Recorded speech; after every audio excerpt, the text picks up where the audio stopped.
Kunento engicela ukuzosikhuza kuyona, engizoyala kuyona, eh leyo ukuthi sikhulume noma iBhayibheli selithulile, or rather sikhulume as if kukhuluma iBhayibheli, nala bekumele sisebenzise ubuhlakani bukaNkulunkulu, relative to our geography, our cultural orientation of the time, and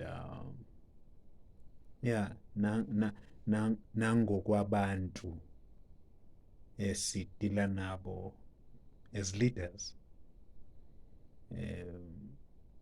Ngiyacela ukukhuza lo moya ukuthi where the Bible is silent regarding or concerning a matter, in addressing that matter, bese sisebenzisa amagunya esinawo as leaders to make it seem like we are emphasizing a doctrine when we are merely exercising our authority as people who have been entrusted to lead those people. Ngiyacela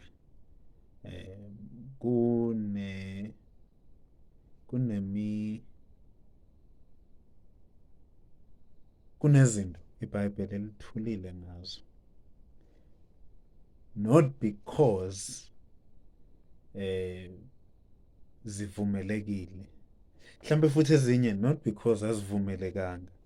It is only because that specific audience that the canon literature was addressing did not face the same situations and circumstances that we are facing and faced with today. Bese kungenelela umsebenzi kamoya oyingcwele ke to inspire us with the wisdom, or influence us, or place it in our spirits to enforce a law or to issue an instruction for the purpose of protecting or severing a line between what is good, what is acceptable, and what is perfect in the sight of God, whether or not it is recommended or spoken against in the canon Bible.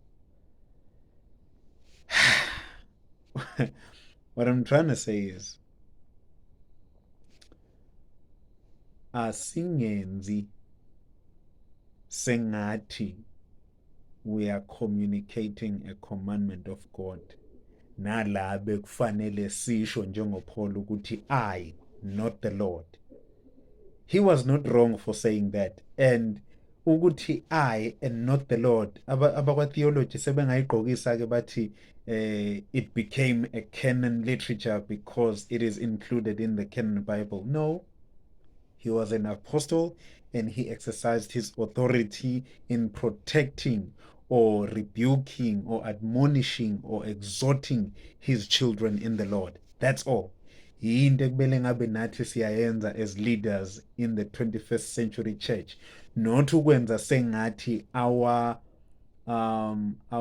opinions equate as doctrine, ngokuthi senze sengathi we have to our word have to be respected with the equal consideration as if it were scriptural. No, Buffett, no. Asilungise lelo phutha. Kunemiyalelo eBhayibhelini ethinta ukuthi if your conscience sindisiwe, and the assumption is you are maturing in the faith. So if your conscience is clean regarding that thing. Ukungayenzi kwakho, it is sin. If your conscience is against you doing that thing, ukuyenza kwakho is sin. Akusashiwo anything specific, sekuthiwa your conscience in the book of Romans ngasekugcineni. Whereas I believe ngasekuqaleni Paul ukhuluma ngokuthi abangalizwanga-ke izwi lensindiso, this is a paraphrase, abangalizwanga izwi lensindiso kodwa kutholakala ukuthi baphila as according to the commandments of God, ingoba unembeza wabo umthetho kaNkulunkulu ulotshiwe konembeza babo, the conscience ulotshiwe konembeza babo, bayojajwa ngonembeza-ke because izwi abazange balizwe, insindiso abazange bezwe lutho ngayo. Nangale-ke ku-chapter 14 kukhulunywa nge-conscience. As you mature in the faith, what your conscience is clear regarding, continue to do the thing. What your conscience is against you, or is convicting you against, or is condemning you, don't do that thing, because anything that does not proceed out of faith is sin. Ngiyagcizelela le bese ngiyavala. Asingenzi sengathi nemiyalezo noma nemlayezo bekumele ngabe we issue them honestly, being advised by the Spirit of God because of the authority we hold over God's people, bese senza sengathi it carries the same weight as scripture even though it is not scriptural. Cela silungisele lo phutha.